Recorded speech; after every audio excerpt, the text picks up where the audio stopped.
दीपक ने सोचा था कि कहानी अब खत्म हो चुकी है।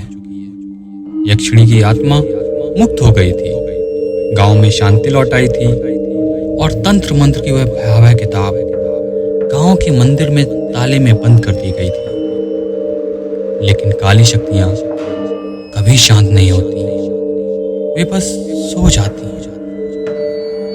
अगस्त की एक रात गांव के पुजारी की चीखों से गांव गूंज उठा।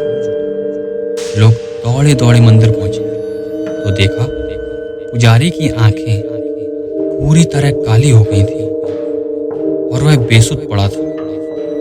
मंदिर में बंद वह तंत्र मंत्र की किताब खुली पड़ी थी और उसके पन्ने अपने आप पलट रहे थे। दीपक को बुलाया गया। पुजारी ने कांपते हुए बस इतना कहा, वह लौट आया है। तांत्रिक, उसका अगला निशाना तुम हो। अब दीपक समझ गया था कि यक्षिणी सिर्फ एक अध्याय थी। असली शैतान वह तांत्रिक था जिसने उसे बांधा था और वह अब किसी नए शरीर की तलाश में था। दीपक ने किताब को फिर पढ़ा और जाना कि तांत्रिक का नाम था विरंचीनाथ, जो मृत्यु के बाद भी आत्मा रूप में जीवित था। उसका उद्देश्य था पंच तत्वों को जीतकर अमरता प्राप्त करना। विरंचीनाथ अब एक नई देह की खोज में था और दीपक उसकी मार्ग में रोड़ा था, इसीलिए वह उसे मिटाना चाहता था। दीपक ने तंत्र मंत्र की किताब लेकर हिम्मत जुटाई और फिर जंगल की ओर गया जहां सब शुरू हुआ था।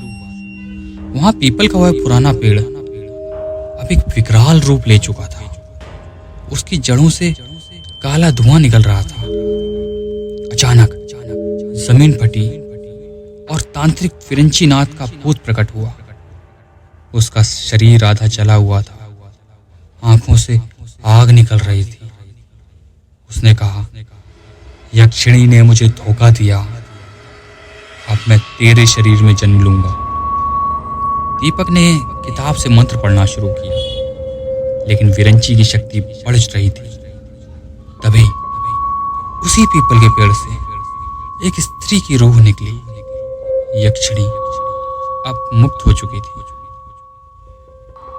उसने दीपक की रक्षा करते हुए कहा, मेरा बदला अभी अधूरा है, अब मैं तेरा अंत करूंगी। यक्षिणी और तांत्रिक के बीच आत्मिक युद्ध छिड़ गया। आकाश में बिजली गड़गड़ाई, धरती कांपने लगी। दीपक ने अंतिम मंत्र पढ़ा, ओम अग्नि चक्राय नमः, रक्ष रक्ष भगवती। पेड़ में आग लग गई